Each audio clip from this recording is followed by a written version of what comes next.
Hello, everyone. Welcome to Lil-Lets Talk Online, the podcast where we talk all things periods. I'm your host, Bokang. And I'm Megan Ross. And today, Meg, we're on episode 6 and super excited. I know, right? Super excited to dive into this one.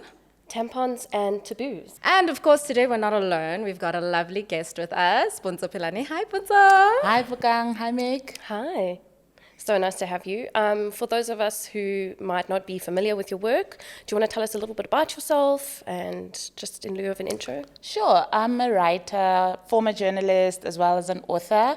Wrote the book Flow, the book about menstruation, and really love doing work around sexual reproductive health, menstruation, and all things women's health, really. Amazing. So I think we've kind of established our stance on tampons, but maybe just a quick recap.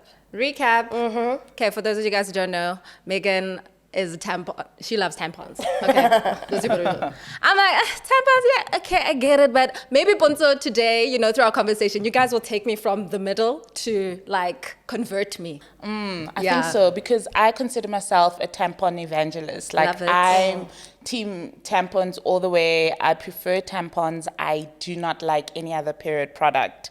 And I just find using tampons as the most liberating, flexible period product that I can use. Has it always been like that? Like since day one? Since you got your period, did you start off with tampons? I think all of us menstruators, when we start our period, because of the stigma taboo that exists, you're always just afraid of tampons. But I was curious. I had an older sister and she used tampons. And I remember... Bless her. Even before my period started, and I'd see tampons in a handbag or on her bed, and I'd always be so curious, but I was scared to use them because of all the taboos that we're going to talk about around and myths that exist around tampons. But I liked swimming, I liked being active, and when I really got to a point where that was more important than, being restricted by pads, for instance, I started using tampons. Also because I have a slight allergic reaction to pads.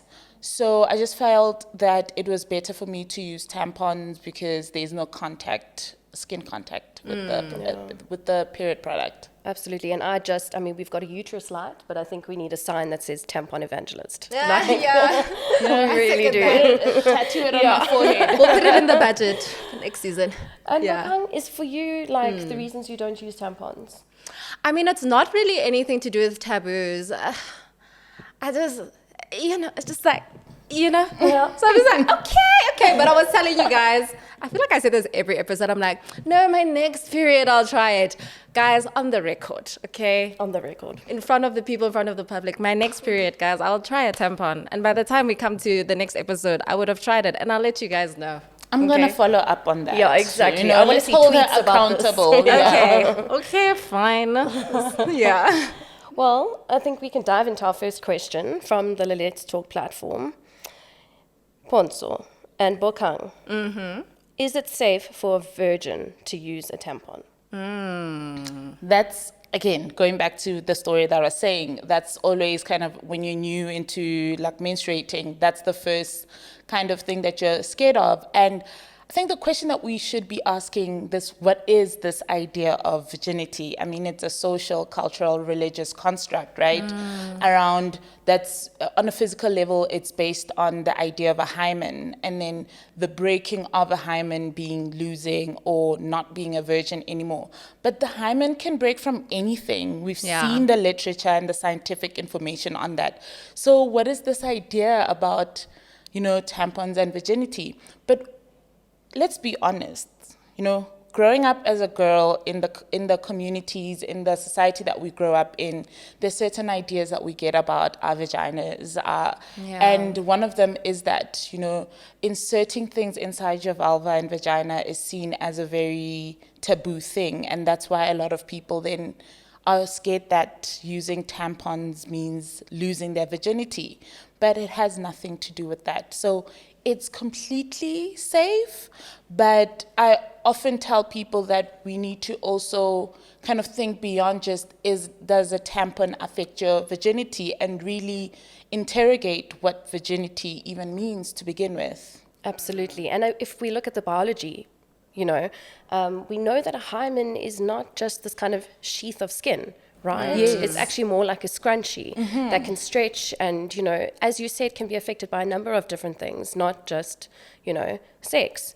But I think that myth is particularly harmful for younger menstruators. If you're thinking of young girls who, there's girls who get their periods, as young as 8 years old. Exactly. And now we're bringing the construct of virginity into it. I just think that's so harmful. Exactly. I mean, as you're talking about girls particularly getting their period when they're young, I remember doing a story on menstruation, and this learner, she was quite young and she had a period and she couldn't play sports anymore because she was uncomfortable with a pad. And we also know kind of the socioeconomic statuses of many South Africans using reusable products, or even a menstrual cup is not quite something that people are used to. Also, you need running water. And so she wanted to play with her friends, but she couldn't, and again, these ideas around virginity and inserting things. And we found that she struggled, even though she was curious with tampons, she struggled to use them, especially because she also didn't have the means to buy herself the tampons. So it's not just the menstruators that we need to think about, but even the caretakers, the guardians, their parents, and even older siblings. Okay, but I think let's hop on to the next question, which is something that I think, this is something close related to some of the thinkings that I've had before, maybe not so much now, but definitely in my younger years. So I could see myself asking a question on the platform. Can a tampon get stuck? And then what happens if it does? I mean, that's another, oh my gosh, these are all kind of common questions, or, that people have. No, there is a string that's attached to a tampon so that it makes pulling it out or changing a tampon easier. Well, I was telling you guys that one of the things that has happened to me is that I have double inserted. So, yes. You're in a rush, you're in the bathroom, and you're just trying to get to the next thing that you need to do. And I thought I had removed a tampon, but I actually put in a tampon on top of a tampon. And I completely freaked out as well. But I remember going to the doctor, and he laughed at me. He's just just have to remove it. It hasn't been in there too long and everything's fine. But, sometimes if you leave it too long, something could happen. But there's absolutely no way, or I've ever heard or experienced of a tampon being stuck because of that string. The string, it's a product that was designed to think about the worst case scenario. And I'm sure a tampon getting stuck is one of the most common worst case scenarios any manufacturer would come across. 100%. And I mean, we see this question on the platform all the time, literally from, not even first-time tampon users, from people who are hesitant to use tampons. But I think you touched on such a good point there, and I think it feeds into the whole myth. Well, not myth. We know that toxic shock syndrome is a real, sometimes life-threatening condition that can develop. But however, it can develop from a number of different sources, not just from tampons. Yes. So there's, again, this constant fear-mongering when it comes to inserting things into our bodies. When you said that you doubled up, I was just thinking about a time I actually had mastitis. I was breastfeeding and my breast pump broke, and I was actually overseas. It was an absolute disaster. And I doubled up myself because I was too worried about my breasts. I wasn't thinking about my vagina. And doubled up as well. And I remember being like, there's two, It freaks you out a bit, and you're just like, okay, cool. I'm alive. And it happened not a lot of times, but since the first incident. And it's just, you're on your period, you're probably at work or busy with something else, and these things happen. So don't freak out. That's what I always tell kind of young people or people around me, even my friends, that don't freak out. It happens. And I mean, we also know the fact that no tampon is going to get past your cervix. So your cervix is literally the entrance to your uterus, and no tampon is getting past there. That's the thing, because I think there's this myth of the traveling tampon, that it can have it all over your body. And you're gonna find it out somewhere. The sisterhood of the traveling tampon. That should be our next podcast. Cool. So I think we can go on to question number 3. This makes me laugh. Are tampons comfortable? My thinking is that after hearing what Pontsho just said about putting in 2 and forgetting the 1, and you also had that experience, they must be comfortable if you can't even like feel it, you know? Yes. So when I was early or in my first few months of using tampons, I had difficulties. It was uncomfortable. And it turned out that it's because I was using the wrong size. Right? And we know Lil-Lets talks about this all the time, that it's important to know what your cycle looks like or feels like so that you use the right size. So for instance, I am one of the most privileged people who only has their period for 3 days max, right? So I know day 1 and day 2 are kind of super or like, medium. And then I would not really use tampons in the last day because there's just not enough and you don't want to have that friction and discomfort. So I think when people often think that a tampon is uncomfortable, it's because they're using the wrong size or their flow is at a stage where you don't need a tampon at all. Okay. Yeah, like a panty liner would suffice. I think what's also important that you touched on is the fact that you need to know your flow so that you choose the right absorbency. And luckily for us, we've actually got the Lil-Lets quiz, which can really help you figure out where your flow is on what days and which products that will suit you. Yeah.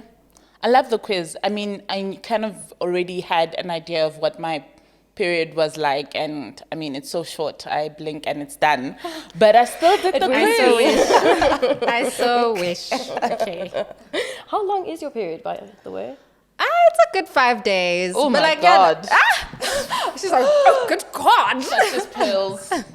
No, I wish it was 3 days. Yeah, but the last day is usually just like trickles or whatever. So like, I mean, it's not that bad, but I mean, if I could get a 3-day period, let me know. Who do I got to talk to? Yeah. That's my question. Who do I got to you talk or to? you in touch with? No. The tab is full. We don't need any more extras. Put in requests for the next lifetime, maybe.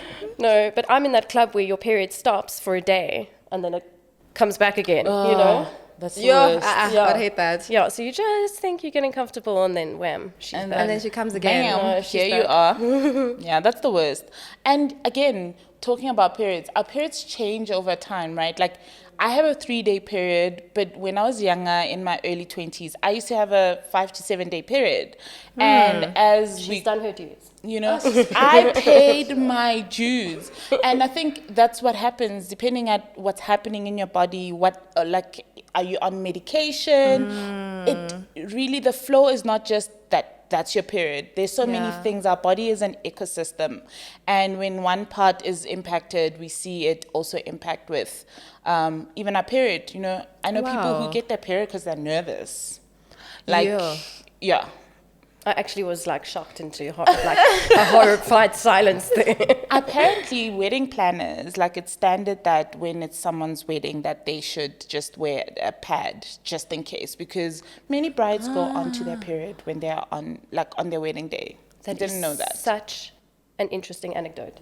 Wow. I actually thought about that. I was like, I need to plan my wedding around my period. But now it's like, it can calm me from nervous. Oh, no. Not my dress, child. Exactly. But okay, moving on to our last question. I'm just going to steal yours, Meg, instead. Right on. So, does tampon use increase the risk of developing cervical cancer? So this is another health scare kind of a one. I think the first question that we need to always ask ourselves is what causes cervical cancer? And we know that cervical cancer is directly linked to HPV, right? And when HPV has overgrown in your cervix, it can turn into cancerous cells and tumors, and that's how you get cervical cancer.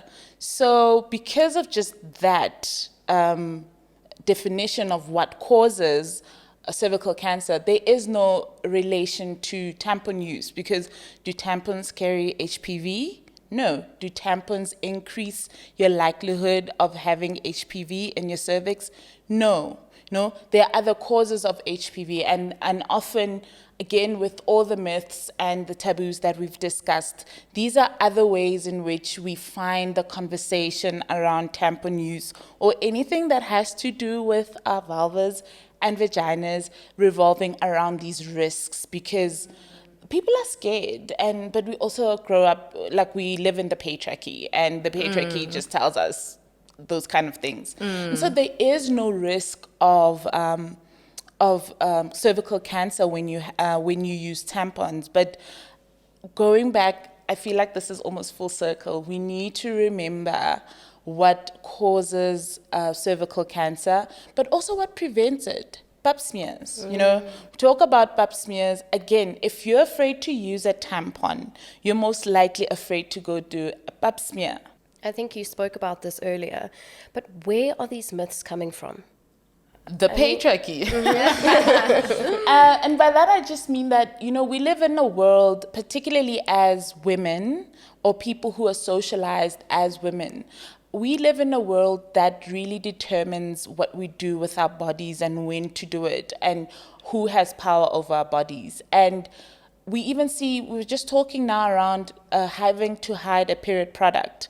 This is the world we live in, and this is what causes these myths. Having hush-hush conversations instead of having public conversations where information is available and where there's no fear-mongering. Our period is just that. It's just like chewing. It's just like having tears. It's just like any other bodily function. But because it happens where it happens, and that it happens on mostly people who identify as women or girls, there's a lot of stigma that is attached, and we have patriarchy to blame for that. I just want to snap there. Yeah, well, we're undoing the mess that patriarchy has built so far. I think one conversation at a time. Yep. And again, this just reminds me how important it is, and not just to talk the talk, but to walk the walk as well. Yeah. And to just get comfortable with yourself. Guys, take back your power. Yep. Own it. I love it. I love it. You're selling it to me. You're definitely See, selling this it is to why me. I'm an evangelist. A tampon evangelist. You're good. You're good at what you do. Okay. And for the people who maybe want to find you, see a little bit more about you, where can they do that? Well, I'm kind of like on a social media hiatus, but you can find me on Twitter at Pontsho_Pilane. And that's kind of like the only platform I'm on. And you can read my work in any major kind of publication. And you can buy the book, Flow, the book Yes. about menstruation. It's for adults, it's for young people, it's for parents on how to actually talk to their kids and about menstruation. It also touches on policies at work about period leave. So it's kind of like the Bible to menstruation, including using tampons. Fantastic. And I'm assuming it's available at all trusted bookstores. And Yeah. Fantastic. Awesome. And just like that, guys, we've come to the end of another amazing episode. Thanks again, Pontsho, for joining us. Guys, if you want to keep the conversation going, we'd encourage you to go to the Lil-Lets Talk platform. Put your questions on there. We'd love to have a chat with you. And until then, we'll see you in the next episode. Bye. Bye.